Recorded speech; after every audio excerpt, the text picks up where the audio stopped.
దగ్గరే ఉంది. ఉదయం జరిగిన సిబిఐ రైడ్ లో ఆ డబ్బు సిబిఐ కస్టడీకి వెళ్ళిపోయింది. నువ్వు గవర్నమెంట్ కళ్ళు కప్పచ్చు, నన్ను మోసం చేయలేవు. నా డబ్బు నా దగ్గరికి రాలేదో నిన్ను ఫ్యామిలీతో లేపేస్తా. నీకు నా మీద నమ్మకం లేదు కదా? సీసీ కెమెరా ఫుటేజ్ చూడు.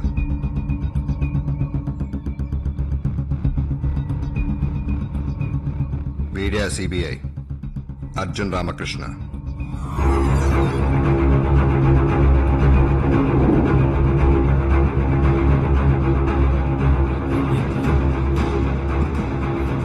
వీడు సిబిఐ ఆఫీసర్ కాదురా.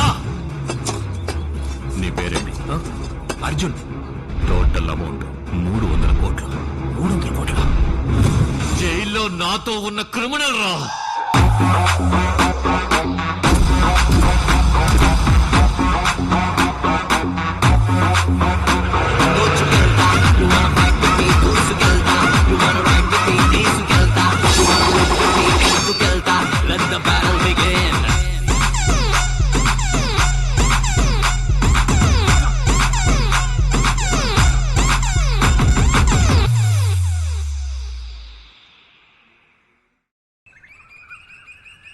నిజం చెప్పపోతే ఎన్కౌంటర్లో లేపేయండి.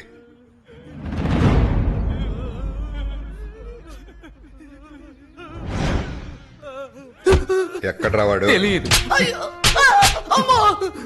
సార్ అసలు వాడు ఏం తప్పు చేశాడు? లవ్ చేయడం తప్పా సార్? లవ్ చేయడం తప్పా సార్?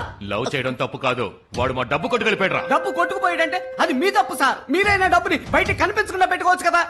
పర్సులో ఎంత డబ్బు ఉంటుంది సార్? ఓ 1000 రూపాయలు, పోను 2000 ఉంటుందా? అది నేను ఇస్తాను సార్, కానీ నాకు 6 మాసాలు టైం కావాలి. వాడు కొట్టేసి వెళ్ళిపోయింది 250 కోట్లు. ఎంతైనా పర్వాలేదు. రేయ్, రేయ్, లేరా. సిస్టర్ మనసు దోచుకుంటాడు అనుకున్నాను, మిమ్మల్ని దోచుకుంటాడు అనుకోలేదు సార్. ఎందుకు అనుకోలేదురా? ఉండటానికి చోటు ఇచ్చావు, ప్రేమించడానికి ఐడియా ఇచ్చావు. అయ్యయ్యో, వాడు వేసేస్తారని బెదిరించాడు సార్. అందుకే ప్రాణాలకు భయపడి ఉండడానికి చోటు రేయ్, ఇచ్చారు సార్. రేయ్, వీడి కంట్లో ఒంటిపోయేవాడిలా ఉన్నారా? పంపించండి. Thank you sir. రేయ్, రేయ్, రేయ్. కొంది, కొంది, ఇవో స్పీకర్, స్పీకర్ ఆన్ చేయి. రే అర్జున్ మాట్లాడుతున్నా. వాళ్ళ దగ్గర నుంచి డబ్బు కొట్టేసి ఎస్కేప్ అయిపోయాను. నువ్వు దొరికిపోకు. అలాగేరా. ఒకవేళ దొరికిపోతే ప్లాన్ ఏ, దొరకపోతే ప్లాన్ బి. ఇప్పుడు నేను ప్లాన్ సి లో ఉన్నాను. బాయ్. సార్ వాడు ఏంట్రా plan A, plan B, plan C? Sir నాకు ఏపీసీడీలే తెలియదు సార్. నేను ఇక్కడ ఉన్నానని తెలుసుకుని కావాలనే మీ దగ్గర నన్ను ఇరికించి పడేశారు సార్. ఆ నెంబర్కి మళ్ళీ ఫోన్ చేయి. ఆ నెంబర్కి మళ్ళీ ఫోన్ చేసి మాట్లాడు. తుపాకీ తీయండి సార్. త్వరగా. Speaker, speaker. రేయ్, నువ్వు నాకు దొరికావు, నీ చేతిలో ఉన్న డబ్బంతా లాక్కుని నేను బిచ్చగాని చేస్తాను రా. ఆల్రెడీ నేను బిచ్చగా కదా ఎత్తుకుంటున్నా. ఎవడరా నువ్వు? బిచ్చగాడు. సార్ వాడు విజయ్ ఆంటోనీ సెల్ నుంచి ఫోన్ చేశాడు సార్. ఆయన చెన్నై అడ్రస్ నాకు తెలుసు రేయ్, సార్. నోర్మై. రే ఆంట్రీ, ఇప్పుడు ఫోన్ చేశాడే, ఎక్కడ రావాడు? ఒక్క ఫోన్ కాల్ కి 1000 రూపాయలు ఇచ్చిన తాతయ్య అతను వరుసగా ఫోన్ పెట్టారా? ఎక్స్క్యూజ్ మీ సార్, నా దగ్గర ఉంది ఒకే ఒక్క చైనా సెట్. దాన్ని మీరు పగల కొట్టేశారు. అమౌంట్ ఇస్తే కొత్తది కొనుక్కుంటాను. పట్టుకోవాల్సిన వాడిని పట్టుకోవడం మానేసి ఇలాంటి మెంటల్ గాలతో మాట్లాడుతున్నావు. 2 రోజులు టైం ఇవ్వు, వాడిని కనిపెడతాను, ఆ డబ్బుని కనిపెడతాను. హలో అర్జున్ని, డబ్బు సేఫ్గా ఉంచండి. ఇంకో 2 డేస్లో నేనే వచ్చేస్తాను. మళ్ళీ ఫోన్ చేస్తాను.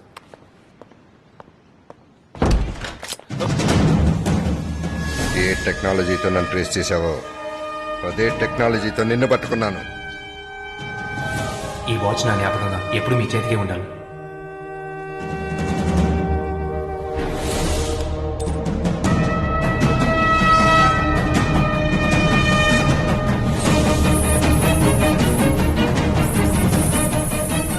సార్ ఇప్పుడు వచ్చిన సిగ్నల్ ప్రకారం వాడు భీమ్లీ హైవేలో ఉన్న ఐడిల్ బీచ్ రిసార్ట్ లో ఉన్నాడు సార్. చెప్పరా, డబ్బు ఎక్కడ ఉంది? ఈ డబ్బు నా దగ్గర లేదు. డబ్బును ఎక్కడ దాచావురా? మర్యాదగా చెప్పు. చెప్తాను.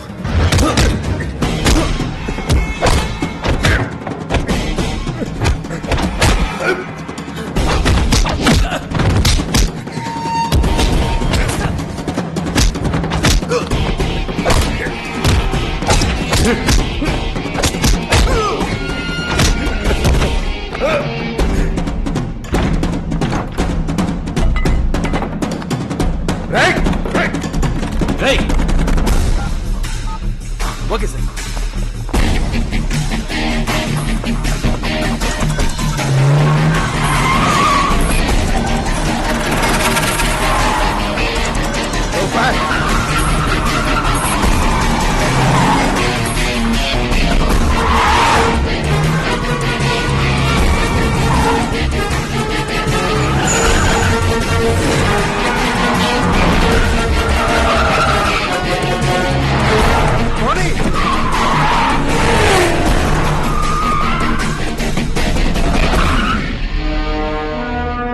ఏమైపోయాడు సార్ నువ్వు రైట్ లోకి వెళ్ళు వాడిని అలాగే రౌండ్ అప్ చేయి.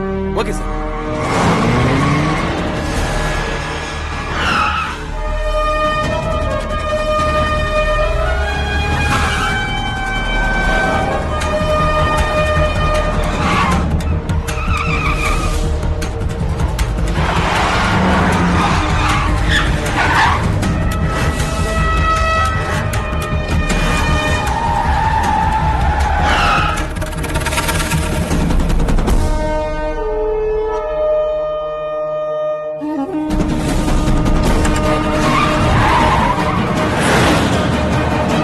పోనీ, పోనీ.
ఇప్పుడే చేయగలను.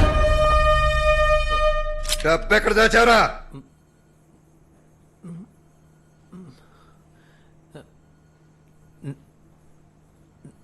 నేను ఎవరిని? ఎవరినా? మీరంతా ఎవరు? డ్రామాలు ఆడుతున్నావా? డబ్బు ఎక్కడ? హలో హలో హలో ఏంటండి పేషెంట్ ని తుపాకీ చూపించి బెదిరిస్తున్నారు? కింద డాక్టర్ దించండి. వాడు పేషెంట్ కాదు డాక్టర్, ఫ్రాడ్. ఆయనకి ఆయనే ఎవరో గుర్తులేదు. డాక్టర్ ఏమంటున్నారు? తలకి బలంగా దెబ్బ తగలడం వల్ల టోటల్ మెమరీ లాస్. మెమరీ లాసా? అవును, యాక్సిడెంట్ ముందు జరిగిన ఏ సంఘటన ఆయనకి జ్ఞాపకం లేదు, అంతా మర్చిపోయారు. ఆ, అయితే మా డబ్బు? ఇటువంటి మెమరీ లాస్ అయిన పేషెంట్ గుండెల్లో ఉన్న నిజాన్ని ఒక మానసిక వైద్యుడు మాత్రమే బయటికి తీసుకురాగలడు. వాడికి వెంటనే నయం అవ్వాలి. మీకు తెలిసిన సైకాట్రిస్ట్ ఎవరైనా? ఓకే, ఇండియాలో ఉన్న టాప్ సైకాట్రిస్ట్ లో టాప్ మోస్ట్ సైకాట్రిస్ట్ డాక్టర్ బూత్లిన్ రమ్మందాం. ఆయన ఇప్పుడు ఎక్కడున్నారు?